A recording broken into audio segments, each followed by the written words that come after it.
যদি আপনি একজন অন্ধের দিকে তাকান তাহলে আপনি চিন্তা করতে পারবেন, আপনি দেখতে পারবেন আপনার চোখ দুটো আল্লাহ তাআলার কত বড় নেয়ামত। কথা বলেন ঠিক কিনা? কুরআনুল কারীমে রব্বুল আলামিন বলেন, لئن شكرتم لأزيدنكم ولئن كفرتم إن عذابي لشديد الله أكبر।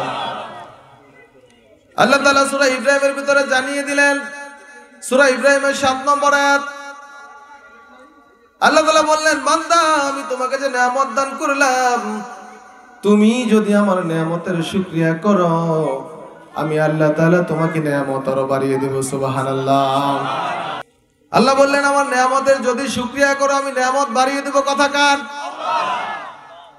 আল্লাহ বললেন শুধু তাই নয়, আর যদি তুমি আমার নিয়ামতের শুকরিয়া না করো আমি আল্লাহ তাআলা তোমার জন্য রেখে দিয়েছি কঠিন থেকে কঠিনতর আযাব। নাউযুবিল্লাহ।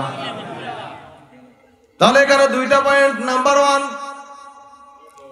আল্লাহ বললেন বান্দা যদি আমার নিয়ামতের শুকরিয়া করো আমি আল্লাহ তোমাকে নিয়ামত বাড়িয়ে দেব। কথা কার? আল্লাহ তাআলা এর পরের অংশে বললেন আর যদি আমার নিয়ামতের শুকরিয়া না করো আমি আল্লাহ তাআলা তোমার জন্য রেখে দিয়েছি কঠিন থেকে কঠিনতর আযাব। নাউযুবিল্লাহ। ও মুসলমান, সবাই চিৎকার মেরে বলেন সেই আযাবের নাম কি? জোরে বলেন। আল্লাহ রাব্বুল আলামিন আমাদের এতগুলি নিয়ামত দিয়ে সৃষ্টি করলেন, কত নিয়ামত দান করলেন। যদি আপনি একজন অন্ধের দিকে তাকান তাহলে আপনি চিন্তা করতে পারবেন, আপনি দেখতে পারবেন আপনার চোখ দুটো আল্লাহ তাআলার কত বড় নিয়ামত। কথা বলেন ঠিক কিনা? যদি আপনি লুলার দিকে তাকান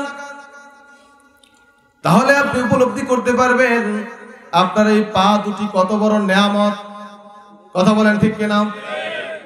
যদি আপনি যে কানে শোনে না বয়রা তার দিকে তাকান তাহলে আপনি উপলব্ধি করতে পারবেন এই কান দুটো আল্লাহ তাআলার কত বড় নিয়ামত। কথা বলেন ঠিক কিনা?